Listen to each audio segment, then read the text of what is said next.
Hi, welcome back. I'm excited. Um, I have a new rifle, and I would like to develop my own ammunition for this new rifle, my new toy.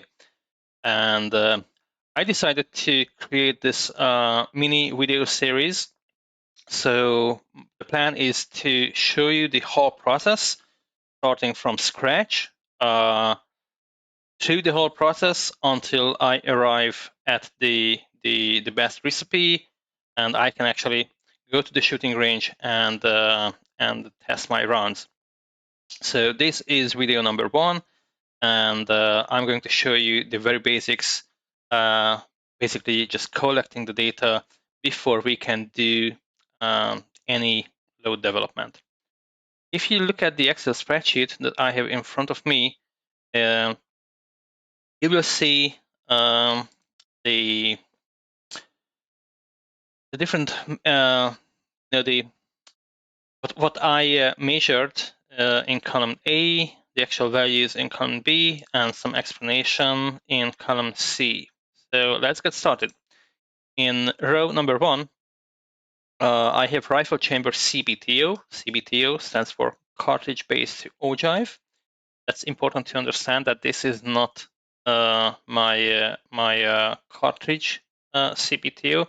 This is the CBTO that I measured in my own rifle using a Hornady lock and load OAL gauge. And in this case, it was 2.518 inches. I posted a video on YouTube showing how my measurement method differs from other like the standard methods. But just to refresh memories, in addition to the Hornady tool, I'm also using a cleaning rod, which I drive from the muzzle and push it forward until it reaches the tip of the bullet. So basically, I have the cleaning rod, which I hold my left hand, and I have the Hornady OEL gauge rod that I hold with my right hand, and in between the two rods, I have the bullet. So just by moving the two rods, I can push the bullet back and forth, and that allows me to position the bullet just in the right position, in the right place in the chamber, and that is the correct position is if there is no distance between the ogive of the bullet and the rifling, the lance, if you like, but it's also not pushed too hard into the rifling. So it's just touching the rifling.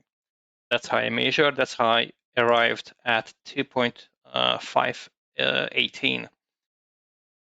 Row 2 is the magazine length, which is 2.880, and I simply measured that with my digital caliper. Rows 3 and 4 show you the average bullet weight and bullet length. I basically measured 20 bullets, and I just took the average. Row 5 is the case headspace. I simply measured that with the digital caliper and the Hornady headspace gauge. You can easily install that to your caliper and lock it with a screw. Row 6 is the case volume, which I measured with the help of a syringe and my powder scale. And it's important to note that this must be a fire formed case. If you do this, if you measure your case volume, do not use a new case. Always use a fire formed case, which you just use in your rifle, and before you remove the spent primer, basically just measure the weight of the case when it's empty, and then measure the case again when it's filled with water. And the difference of those two measurements will be your case volume in grains. my case, it's 50.50 grains. If you do the measurement, make sure that the water is filling the full case capacity, but it's not overfilled. Okay, so it must be really the top of the case should be like flat. Row 7 is CBTO, and that is a different CBTO than what we measured in row 1. In row 1, again, that was the rifle chamber CBTO. That's the cartridge-based ogive that fits perfectly my chamber. In row 7, CBTO is my assembled cartridge CBTO, cartridge-based ogive. And in this case, I'm gonna do 2.220, and I measure that with my digital caliper and a Hornady lock and load bullet comparator. Row 8, COL, which stands for cartridge overall length, and it's on an informational value. That's why it is in blue, and I easily measure that with the caliper. And as you can see it in column C, it is only measured to compare it with the magazine length. Let me explain that in a little details. So the magazine length is 2.880. If I want to use the magazine, I want to feed the rifle from the magazine, then my COL cannot be any longer than the magazine. I just happen to be making it a little bit shorter, with like 30,000 shorter, and it's because everything in this world works with some within limits, and even bullet manufacturers they try to standardize their manufacturing process, but those bullets are not 100% uniform. So there might be, and I can guarantee you sooner or later you will see that there are differences in between the bullets. So when I develop my my recipe and I load my rounds, I'm always working with CBTO. But so I'm trying to make sure that if I load 10 rounds, then the CBTO for all those 10 rounds will be uniform, 2.220. There is no guarantee that the COL will be identical. So based on my measurements, based on the measurements of those 20 bullets, my COL seems to be, the average COL seems to be 2.850, but it can be a little bit shorter or it can be a little bit longer. So I need to leave some room for that deviation. So in any case, if the bullet is a little bit longer, it will still fit the magazine, and I can still use the magazine to feed the rifle. Row 9 is bullet outside the case. Now this is just by itself, this is a completely meaningless number. You can easily measure that with the caliper. And the only reason why I measure that is because I can use this number to do some other calculations that are more important. Row 10 is the case length, or if you trimmed the case, then case trim length. In my case, it's 1.911 inches, and I simply measure that with my caliper. Row 11. Now this is the first number that is in red. Red means this is not a measured value, but a calculated value. And row 11 is the bullet seating depth. as you can see in column C, basically, if I take bullet length and subtract the bullet that is outside of the case, then obviously I can get to how large part of the bullet is seated in the case, and that's going to be our seating depth.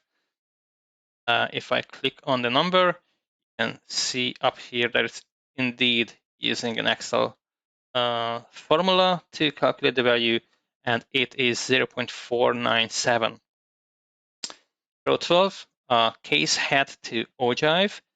Basically, very simple calculation. I take the cartridge CBTO and subtract the case trim length from it, and then I arrive at 0.309. Row 13, bullet ogive. It's measured from the bottom of the bullet. And basically, if I take the bullet seating depth, part of the bullet that is sitting inside the case, and I add that part of the bullet that is in between the case head and the bullet ogive, then I arrive at 0.806. Row 14, bullet tip above ogive. Well, this is not the most meaningful value in the world, and we by the way, we are not going to use this value, but since we have all the other data, it's very easy to calculate, so I prefer to do all the calculations that I can get. And to calculate the bullet tip above ogive is basically I take the bullet length and I subtract the bullet ogive from bottom. Basically, that's the distance between the bottom of the bullet and the ogive. And if I subtract that from the full bullet length, I get 0.624. And finally, in row 15, we are arriving at bullet jump to the lens. This is the jump between the ogive and the lens, the rifling, and basically it can be easily calculated simply by taking the cartridge CBTO and subtracting that from the rifle chamber CBTO, and the difference is 0.298. Now, don't be shocked if you see such a large number or huge number. If you see, if you like, this is almost 0.3 inches, and it's not uncommon to see much shorter jumps.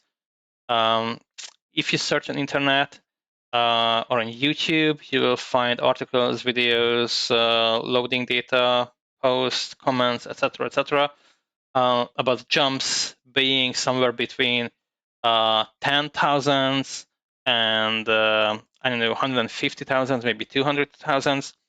I cannot do that with this particular rifle, because that is the minimum jump I can have.